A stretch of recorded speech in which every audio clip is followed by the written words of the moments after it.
Hello, everybody, and welcome to our 9th Hapara Canada webinar series. We're doing a special Canadian focus, specifically within Alberta and Western Canada, and I'm really excited today to be with Lorne Maier, who is one of our educators out of Alberta. So, Lorne, thank you so much for joining me.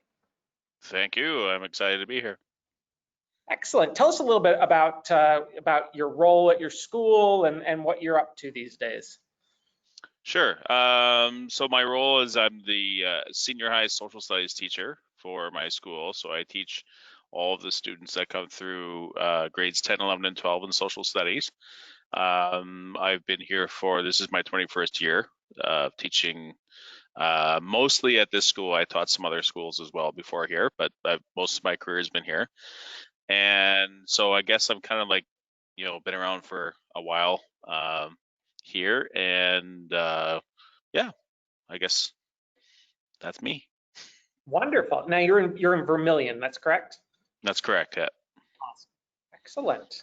Well, I'm excited to talk to you, and especially because you've been in the education profession for as long as you have.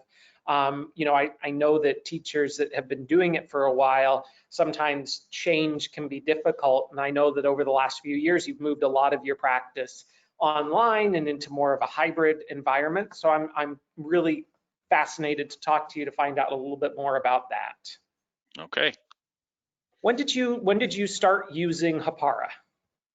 So I actually had to look back in Hapara because everything that I do is kind of archived, right? So 2017 is when I started using Hapara, so it'll be 4 years ago, and I used it pretty, I kind of gradually started into it. So yeah, so I think it's about 4 years since I've been using Hapara. So Now, when you say you gradually kind of worked your way into it, just curious, did you start with a specific portion of it and start using other parts of it? I know we've evolved a lot in the last few years, so I'm just curious. Well, whenever I take on a new technology or something new, I always just start with one class, right? So if I'm teaching 4 classes in a semester, I'll start with one class and usually just one unit, right? So so I don't throw the baby out with the bathwater. So I think that's probably what I did 4 years ago. I picked one class that I could experiment with and kind of, started to test the waters there. And now it's like, I use it for everything I do. So. Oh, that's wonderful. I mean, I know that we've been speaking to a number of teachers in Alberta, and that kind of universally is the recommendation that they make for anyone looking at using the tool is to start small and kind of gradually work their way into the tool. So it sounds like you took somewhat of a similar approach. Yeah, and it's also it's only I find it's not only for the teachers best use when you're starting something new, but also for the students too, because when you start something new as a teacher, you should also remember that it's also new for the students too, right? So we don't want to immerse them in something that they may not be comfortable with. Whereas, now I think students are very comfortable with using Hapara and Workspace. Now, talk to us a little bit. March hit. I know that you guys were just finishing up, getting ready to go on break when kind of COVID happened and everybody got sent home. How did your practice of instruction change? How did you pivot to support students from a distance?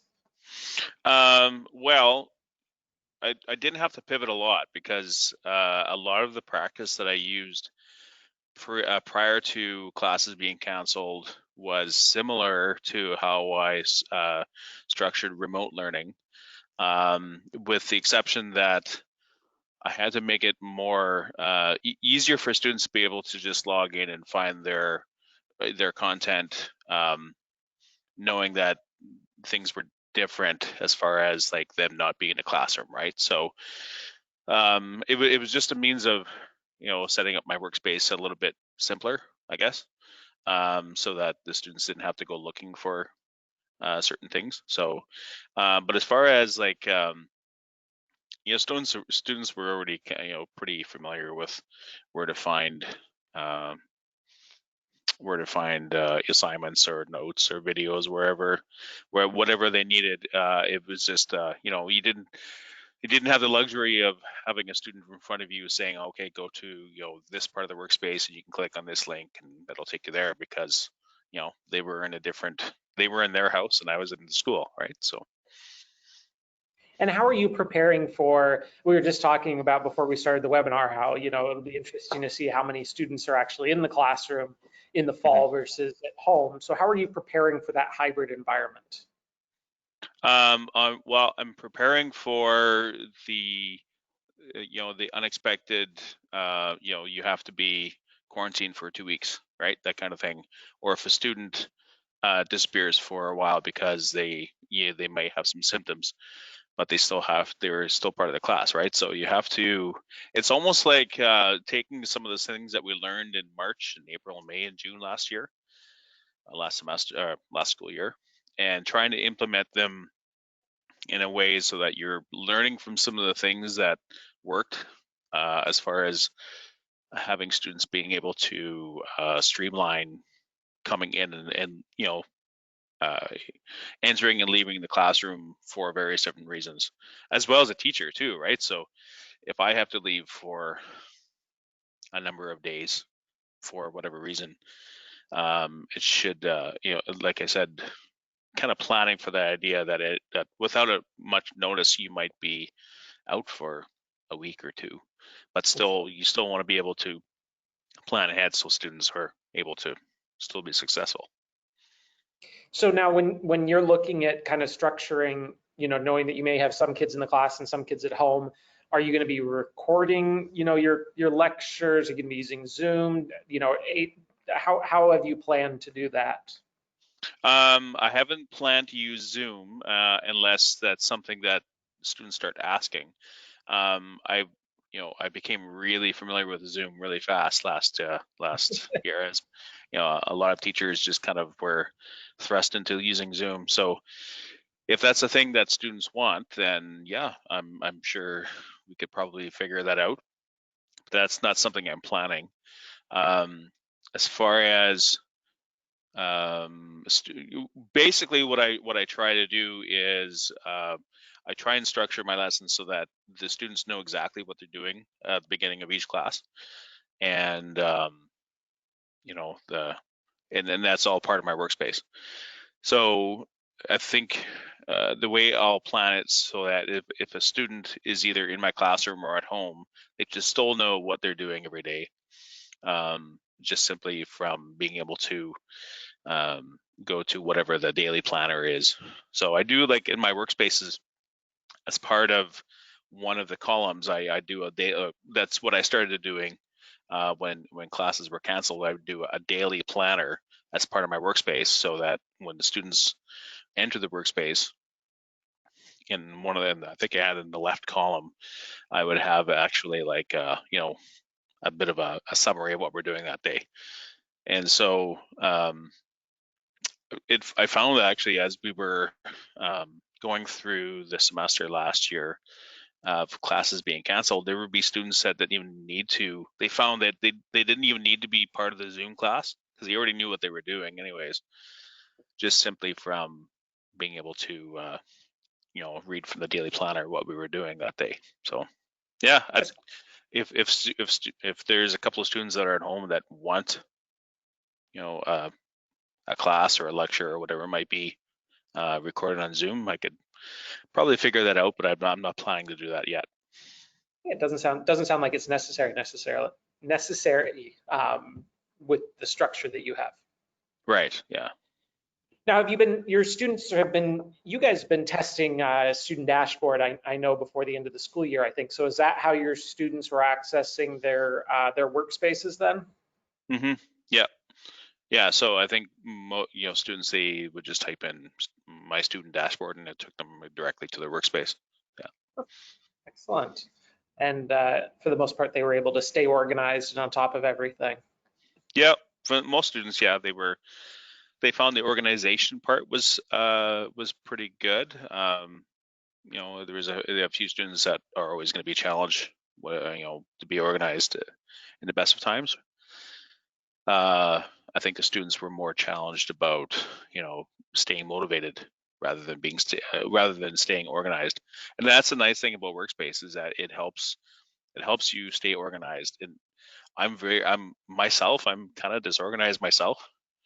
That's one thing I really liked about workspace and Hapara, was it took my disorganization and it helped me try to organize my own lessons and my own teaching practice. Because prior to workspace, my desk would be just, a blizzard of paper, and the assignments kind of, at some point I remember during a class, I would actually have assignments like fall on the floor because my desk was just littered with paper. But the nice thing about workspace is you can organize things a lot easier. So yeah. It kind of forces organization, which is nice. Yes, it does. Yeah, and that's perfect for me because I'm not organized at all. Or Awesome. Now, do you have students work together in workspace? Is it normally kind of where they're working on their own within their workspace? Is it a combination? I have students when usually what I have them do is they work on their own. If they want to collaborate, they can take a Google Doc that they're in their workspace, and then they can collaborate it that way rather than collaborate through the workspace. So when they do that, yeah, it's just something that they tell me beforehand that this is something we're working on together and collaborating on, and then that's just something I know, right? So yeah, I think, but I think going into this unknown world that we're going to be teaching in, I think collaboration is going to be something. Collaboration using workspace in a digital environment rather than actually next to each other, where that's just, we have to keep distance. I think that's something that can be explored. Yeah, that would be great. I mean, they can add cards, they can do all sorts of different things. So it's Yep. really just how you end up structuring it. And now, have you always embraced technology? You seem like the type of educator that likes to use tools and try different things. Yeah, I've tried a lot of different things. I've tried incorporating social media into my classroom. I find Instagram works really well for that. I've started creating my own videos for as a flipped classroom, and using technology such as Edpuzzle in order to have students use YouTube videos as part of their learning. Yeah, so I think technology has its place. I think there was a time, I remember, I don't know how many years ago, that there was this obvious shift in education towards using technology. And I remember in a staff meeting once, I forget who the facilitator was, but showed us like probably 40 or 50 different types of technology that we could use. And I remember just being, kind of blown away, and my hair being blown back by all the different types of technology.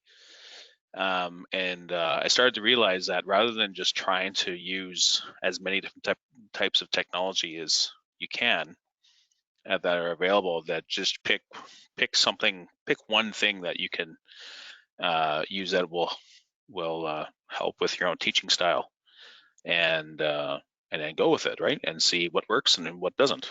So, and using technology, you're gonna, just like everything in the classroom, there's gonna be things that are gonna work and things that are gonna fail. So, and don't be afraid of the failure, I guess. No, it's how we all learn, right? Hmm. Now, you mentioned using kind of a flipped classroom approach. So talk to me a little bit more about that. So I kind of started on this journey of flipped classroom, I don't know, maybe about 5 or 6 years ago, with the idea that you can use a flipped model where students are they're incorporating the content, the critical knowledge that they need in order to do any kind of critical thinking. Because you can't really have a student, especially in social studies, expect them to do any kind of critical or creative thinking without actually having a knowledge base of what you want them to think about. And so the flipped model takes, the notes and the textbook work and watching the videos and everything like that. It takes it from, a classroom time to more, outside of the classroom time, where you can then free up more of your class time to do discussion and activities, and projects. And so I started to kind of watch what other teachers were doing in the flipped model. And then I started making my own videos. They're, short 10-minute videos for every lesson that I would deliver in class. And I found, there was this demographic of students that really benefited from that. And, the students that you don't normally are able to reach in a normal class, where in the flipped model, there are some kids that are going to be really like being able to take the content delivery on their own time and being able to free up more time in class that they can maybe do some more exploration or discussion or whatever it might be. So yeah, so that's my own interpretation of it. I know there's many different models of the flipped learning, but for me, it frees up more time that you can do more of the fun stuff in class rather than just the notes in the textbook and stuff like that. So Absolutely. Now, I mean, one of the comments that we get about workspace is that, for new educators, it can be daunting because it's a blank canvas to start from. And Mhm. through the Caring is Sharing initiative, or Sharing is Caring, I keep flipping it back and forth. Sharing is Caring initiative. There's a ton of content that's available now. So, and I know that your district in particular has shared a ton of valuable resources. So, just curious, like, when you go to start a workspace, have you used the Discover? Do you like to create it on your own? Kind of, what's your approach? Well, I'll create on my own. So if there's any kind of model that I think will work best for my own style of teaching, I'll try and use the workspace in order to create what I think would work best for me and for my students. But then I also like to go see what other teachers do, right? How they, organize their workspaces and what kind of content that they're loading onto theirs, and see if there's any cool ideas that you can, borrow from how other teachers will do what they do. And for me, it's kind of like, the back in the day when you were able to, go and visit another classroom and see how other teachers teach. It's almost like glimpsing, being able to uh, see another teacher's workspace is almost like watching them teach, right? See how they organize things and see how they teach certain things, how they approach a certain different style of teaching. So that's the cool thing about workspace, is that you get to see other teachers' style and how they organize and how they deliver content and their assignments. And yeah. So one of the things that blows my mind is, like, because I think we've got about 125,000 workspaces now, which is just insane. But it's just Mhm. the number of different ways that they can be used and structured, from an escape room to a single lesson to an entire unit to a, there's so many different ways that people have embraced the platform. It's really interesting. Yep. Yeah. So, No kidding that there are a lot of different ways, different methods, and of ways to organize a workspace. And yeah, I remember, I think yesterday I looked at a teacher's, it was a social studies workspace, and it was specifically on writing an essay. And that's what the workspace was geared towards. And I thought that's a great idea, right? Just have a workspace that you can have one specific skill rather than having a workspace for an entire unit, right? So I thought that was a really interesting thing. that's a really interesting one. And I know that a lot of teachers are using them too for more writing-based assignments and things like social studies and everything. ASCD just put out a study yesterday talking about how students are doing less and less persuasive writing and that sort of thing. So, I'm sure within your class, that's more of a focus and an area that you connect with students on as well. Yeah, getting to write as much as they possibly can, and because writing is something that some students struggle with. It's just not something that's practiced as much as it was when we were younger. and to be able to use technology to help students being able to practice their craft at writing is definitely something that is beneficial for students. Now, do you use highlights or dashboard or any of the other components or part of the Hapara suite? Can you repeat that last part? Sorry, I think my calendar just dinged me right in the middle of it. Do you use highlights or dashboard or any of the other components within the Hapara suite? No, I don't think I do. No, I think I'm just using the workspace right now. So Just the workspace piece, definitely. There, because and that's one of the things too, that you can be using Hapara for a few years, and there's still so many different components to it as well that teachers can benefit from and use, and some not, because it doesn't fit their teaching style. I remember experimenting with highlights. That's where you're able to go in to see what other students are doing at a certain time, right? In their workspaces or whatever they're working on. Yeah, I think I remember experimenting with that. It's just not something I kind of figured out how to use. I know there's other teachers that use highlights. It's not something that I think that I've devoted a lot of time to yet, but it's definitely something to think about. Absolutely. Now, what advice would you, we've got a lot of new teachers, especially in Alberta, that are going to be using Workspace in the coming school year. A lot of them are watching right now. So any tips, tricks, suggestions that you might have, for new people getting started?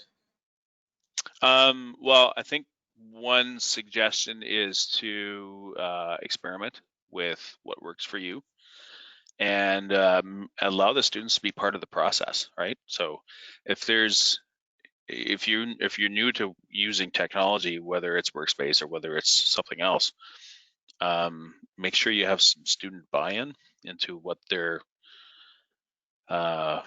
asking them to do, and so that it works not just for your teaching style but for their learning style. So and don't be afraid if it falls on its face and collapses. Just pick yourself up and try again. But yeah, so I think having students be part of the process when you're organizing or if you're adapting your teaching style to using something like Workspace is definitely something to consider. Absolutely. And I mean, it sounds like you've done some distance learning and hybrid before, and I know that your district is geographically massive, and that's part of the reason for that. So, for other teachers who are just used to the kind of stand and deliver everybody in the class, you talked about kind of organization and making sure that the expectations are really clear for the students. Anything else in terms of how you put together a workspace that you think helps with that? Make it as interesting as you possibly can, I guess. Workspace has some cool features in there where you can use color, you can use different symbols, whatever it might be, in order to make it a little bit more interesting than just again, that's totally up to the individual teacher. But yeah, so I think have a little bit of fun with it, and like I said, see what the students are interested in as well. So yeah. Awesome. What are you most looking forward to this fall? Seeing the students again. Yeah, I really miss. I didn't expect how much I would miss seeing 25 to 30 kids in a classroom. I always thought 30 kids in a class, that's a lot, but after a while you kind of miss it. And yeah, I know it's going to be a lot of adjustments, but I have kids of my own that are really excited about going back to school and seeing their friends and going back to some kind of normal. So that's what I'm looking forward to.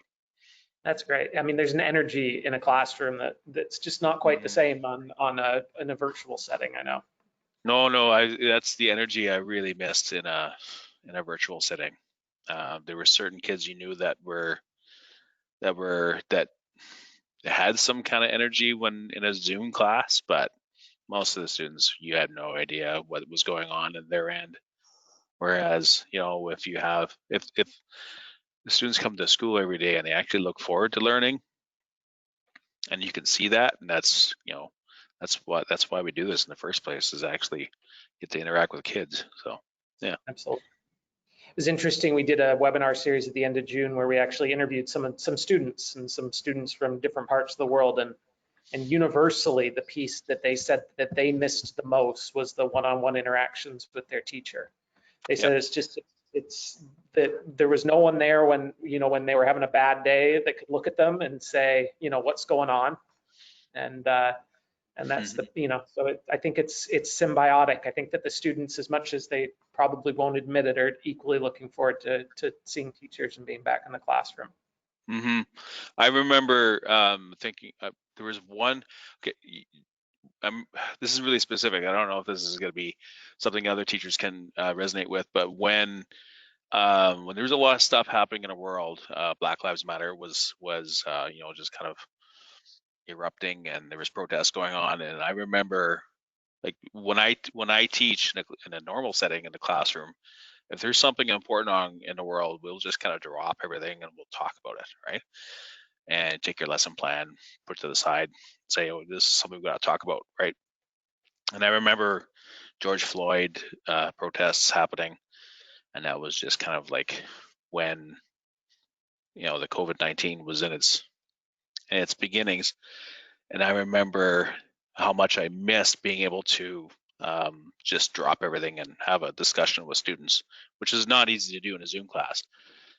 So I intentionally created a lesson where I could get the students to just say, you know, the stuff that we're learning about right now that I had, you know, planned, we're just going to put that to the side, and we're just going to talk. And that was it was more energetic than I remember, having you know, been teaching Zoom class probably for, you know, a month or two prior to that. And it kind of brought me back to that energy you feel in the classroom when there's something happening in the world. The kids really want to talk about it. They're eager to learn about it, and that's what I missed a lot. So I'm looking forward to going back to that, having kids in a classroom where you can just, you know, like you said, have some energy and some eagerness to learn, and just to Absolutely. talk and just to see what's going on in the kids' world. It's so important. And I lived half my life in Canada and half my life in the US. I'm in Chicago right now. So it's interesting to see the different perspectives on things. And so I know one of the things that we're hoping for, and if people watching this haven't been to the Hapara community before, you can go to hapara.com/community. It's, you know, there's thousands of educators in there that are connecting. I know one of the things that we're hoping to do is to connect some educators, you know, to do some pieces, you know, around like what's going on with the Black Lives Matter protest, and maybe connect, you know, some you know, Chicago-based schools with some Canadian schools, with some New Zealand schools, to be able to have more open conversations about, you know, what's going on, and about, you know, the different issues that affect different countries, because, Yep. you know, it's really important, I think. Oh yeah, 100%. You know, that the kids could really, you know, they could really resonate what was going on with, and, you know, even though it seemed like it was something that happening in the United States, at the time, they could resonate that to what was happening in Alberta, and even in our little town of Vermilion. And yeah. Yep, absolutely. And it's hopefully through that kind of connection and discussion and learning and everything, we move in the right direction when it comes to issues like that. So I'm really happy to hear that you did drop everything and talk about it, because it's important, and it's easy just to kind of continue down what you have planned. But Yeah. awesome. Well, I've really enjoyed the opportunity to kind of connect with you, and for you to share out some of your ideas and thoughts and tips and tricks. I know that questions and comments, I've been integrating them into our webinar here, but, you know, people are really thankful for the ability to connect, and for some of the insight that you gave. And I did have a number of people who commented that they absolutely could relate to you know, kind of dropping everything to talk about the Black Lives Matter movement. So I really appreciate you taking the time. And I know kids come back in about was it a week and a half for you? So Yeah, next Tuesday. Yeah. next Tuesday. Awesome. Yeah. Well, it's right around the corner. So You bet. Yeah, I'm looking forward to it. awesome. Well, best of luck at the start of the school year, and thank you again for being an advocate for us. Well, thank you.